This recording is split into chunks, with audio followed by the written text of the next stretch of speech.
Hi, good evening everyone. My name is Leona Belty Guzman. Ang tatalakayan natin ay kahalagahan ng makrong kasanayan.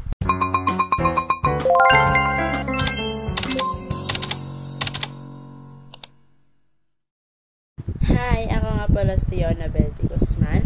Ang tatalakayan natin ay kahalagahan ng makrong kasanayan. Ano nga ba ang makrong kasanayan? Yun ang pag-uusapan natin. Ang makrong kasanayan ay tumutukoy sa apat na pangunahing kasanayan sa wika: pakikinig, pagsasalita, pagbabasa, at pagsusulat. Ang mga ito ay mahalaga para sa epektibong komunikasyon ay tagumpay sa pag-aaral. So, ang unang pag-uusapan natin ay ang kasanayan sa pakikinig. Ang pakikinig ay kailangan tayo maging aktibong tagapakinig upang maunawaan ang mga tagubilin, mga talakayan, at mga discussion. Ang malakas na kasanayan sa pakikinig ay tumutulong sa atin na maunawaan ang impormasyon ng tama at makisangkot sa makabuluhang mga usapan. So, ang magandang kasanayan sa pakikinig ay ito ay nakakatulong sa atin sa mga talakayan, sa klase, mga proyekto, sa grupo.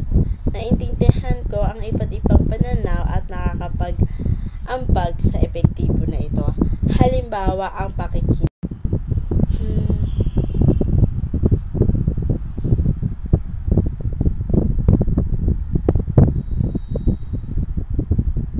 Pangalawa ay pagsasalita. Mahalagang epektibong komunikasyon sa iba't ibang ekspeto ng ating buhay mula sa presentasyon hanggang sa mga job interview.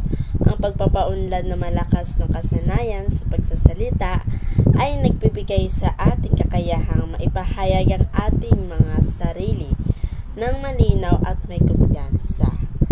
Halimbawa, ang pagsasalita. Ngayon, pag-uusapan natin ang kasanayan sa pagbabasa.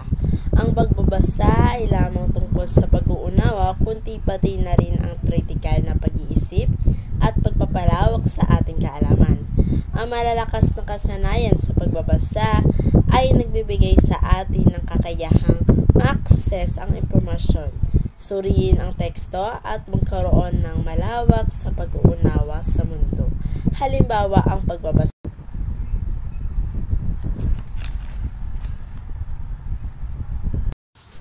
Sa wakas, ang pag-uusapan na naman natin ay kasanayan sa pagsusulat. Ang malinaw, ang epektibong pagsusulat ay mahalaga para sa tagumpay sa pag-aaral at pagpapaunlad ng propesyon. Ito ay nagbibigay sa atin. Sa wakas, pag-uusapan naman natin ay kasanayan sa pagsusulat. Ang pagsusulat ay malinaw na epektibong pagsusulat ay mahalaga para sa tagumpay sa pag-aaral at pag-uunlad sa propesyon. Ito ay nagbibigay sa atin ng kakayahang na ipahayag ang opinion at ideya sa isang maayos na malinaw na paraan. Halimbawa ng pagsusulat.